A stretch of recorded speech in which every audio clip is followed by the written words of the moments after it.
नमस्कार दोस्तों, आज हम बात करेंगे फरमान नंबर 3 और 4 की, जिसमें बताया गया है। फरमान नंबर 3 की पहले बात करते हैं, जिसके बारे में लाल किताब में लिखा गया है, जो इसकी पोइट्री फॉर्म में जैसे मैंने आपको बताया या इसके छंदों के रूप में बताया गया कि ऊंचे फल्क का अक्स किधर है। इसके बारे में लिखा है कि हाथ दायां और कुंडली जन्म को तदबीर मर्द का नाम हुआ, कुंडली चंद्र या हाथ बाएं से तकदीर मनुष्य का काम हुआ, उल्ट हाथों से औरत माना ग्रहफल राशि आम हुआ, नेक हवा जब चलने लगी तो जहां दोनों का नाम हुआ। इसके जो अगर हम उसमें जाएं कि ये इसकी क्या डिटेल्स है, तो इसमें ये बताया गया है कि जो आपका राइट साइड का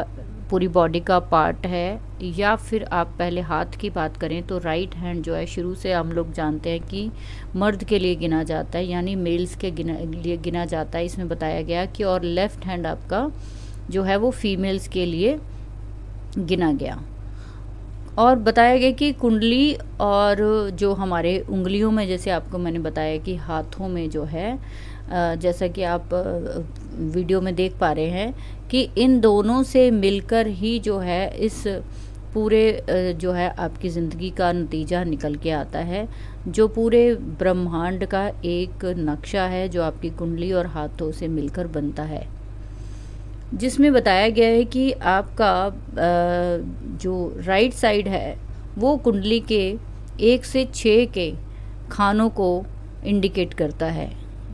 रूल करता है। यानी आपका बायां भाग वो कुंडली के 7 से 12 खानों को रूल करता है। आपके मुट्ठी के अंदर के, यानी कि जो आपकी हथेली है, वहाँ पे आपके कुंडली के जो 4 घर बीच के हैं वो उनको इंडिकेट करता है, यानी 1, 4, 7, 10 को रूल करती है आपकी हथेली। आपकी तर्जनी यानी कि फर्स्ट जो जुपिटर की फिंगर है वो खाना नंबर 2 को रूल करती है।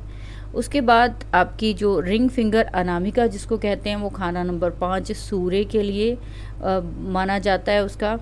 और कनिष्ठिका यानी सबसे छोटी उंगली जो है वो मानी जाती है आपकी 8 नंबर खाने के लिए। आपकी सेंटर की जो सबसे बड़ी मध्यमा आपको बोलते हैं, जिसको हम बोलते हैं हाथ की जो सबसे बड़ी फिंगर है, उसको हम बोलते हैं कि ये 11वां खाना जो है इसको रूल करती है, ये वाली फिंगर जो है। जो आसमान का हिस्सा है उसको 12वां हाउस गिनते हैं, यानी कि खुला आसमान जो है वो 12वां हिस्सा है, 12वां हाउस है। और जो ज़मीन के नीचे जाने वाली जितनी ताकतें हैं या उनके बारे में जैसे हम जानना चाहें, या उसको कौन सा खाना रूल करता है जो ज़मीन के नीचे पाताल में होगा, वो होता है 6th हाउस। उसके बाद तीनों ज़माने, यानी कि आपकी ज़िंदगी के बचपन, जवानी और बुढ़ापा, तीनों को जो है वो 3rd हाउस बताता है, जो तीसरे खाने से आप जान पाएंगे। इन सब का जो एक धुरी जो है, एक सेंटर पॉइंट जो है वो 9th हाउस माना जाएगा। तो इस तरीके से इसमें ये बताया गया है कि आपकी कुंडली और आपका हाथ, ये दोनों किस तरह से जुड़े हुए हैं। पंडित जी ने इन दोनों को जोड़कर किस तरीके से बताया है कि आपकी ये वाली फिंगर में ये वाला खाना और ये वाली जो आपका हथेली है वहाँ पे कौन से हाउसेस हमारी कुंडली के रूल करते हैं। जब तक आपको ये जो छोटी बेसिक चीज़ें नहीं पता चलेंगी तब तक हम आगे बढ़ने का कोई फ़ायदा नहीं है, क्योंकि लाल किताब बिना सामुद्रिक के बिल्कुल जो है वो बेकार है। उसके बिना आप बिल्कुल सही जो रास्ते, जगह पे, नतीजे पे पहुंच नहीं पाएंगे। तो इस तरीके से जो 3rd फरमान है, तीसरा फरमान है, उसमें बताया कि आपके दायां और जो बायां हिस्सा है आपकी कुंडली का, वो किस तरीके से आपके हाथ के साथ मैच करके बताया गया है। अब बात करेंगे हम फरमान नंबर 4 की, जिसके बारे में बोला गया कि आलिम को इल्म में शक क्या है, यानी कि आपके जन्म समय के बारे में बताया गया है। और इसके लिए जो बोला गया है कि समा करे नर क्या करे, समय बड़ा बलवान, असर ग्रह सभी पर होगा, परिंदा पशु या इंसान। देखिए,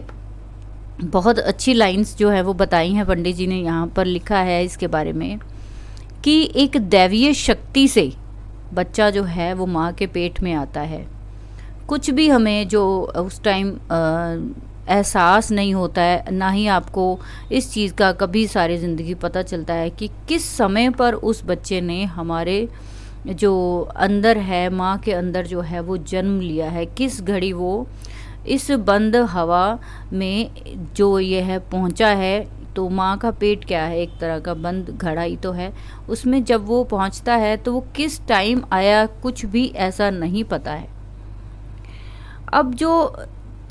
यहाँ बताया गया कि ये जो लंबा चौड़ा जो दुनिया में आने के बाद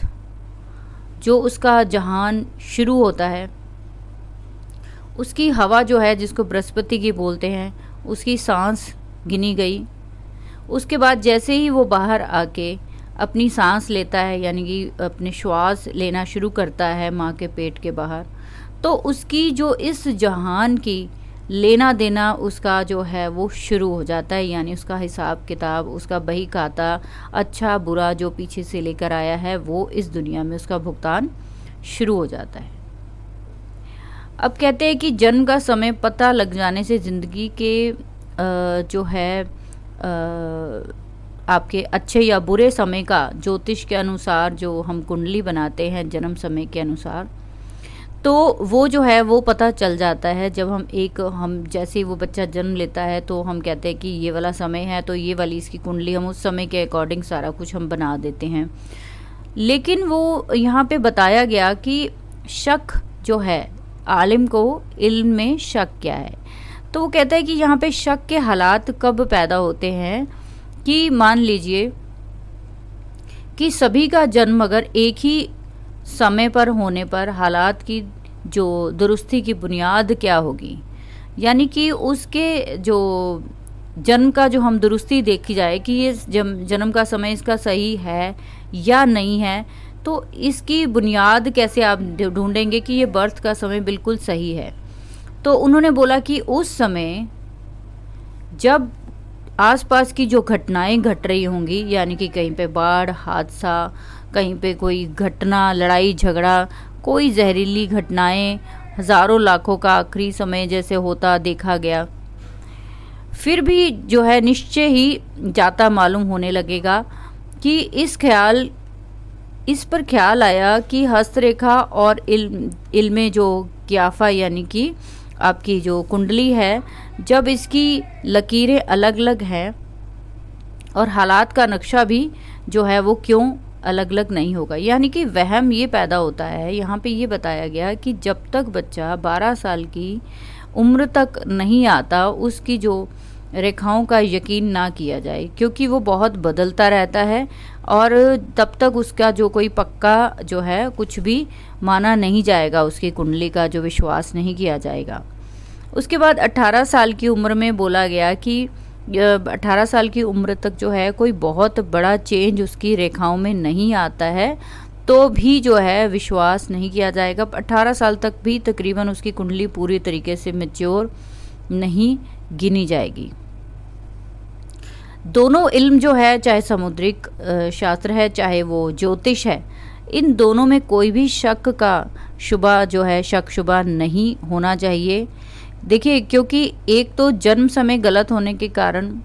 वो बोला गया कि अगर जरा सा भी लग्न जो है आपका ख़राब हो गया तो आप ये देखिए कि वो गलत लग्न जो है आपकी ज़िंदगी का पूरा जो नक्शा है वो चेंज कर देगा। और दूसरा जो है, केवल एक अकेले की ज़िंदगी का नेक व जो नरमी या उसकी अच्छाई या बुराई बताना जो है,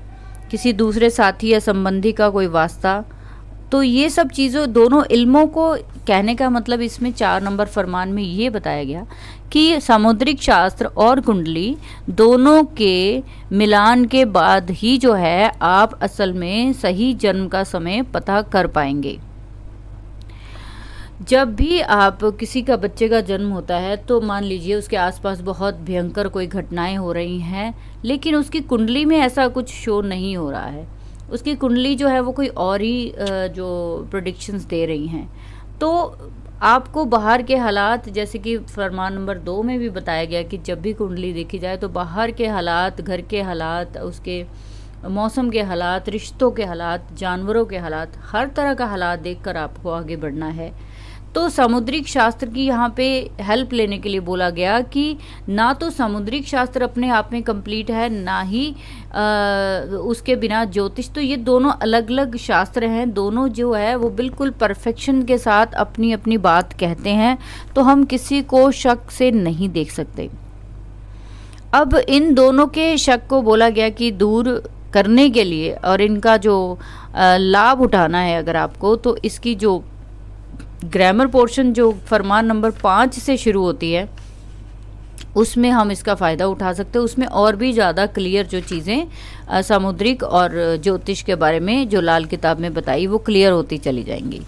तो इस तरीके से अगर आपको समझ में आई है, कुछ भी आपको चीज़ें जो है और डिटेल में चाहिए, तो आप मुझे कमेंट सेक्शन में ज़रूर बताइए। इसको समझने की कोशिश कीजिए, क्योंकि इसमें फरमान नंबर 4 में सिर्फ इतना ही बताया गया है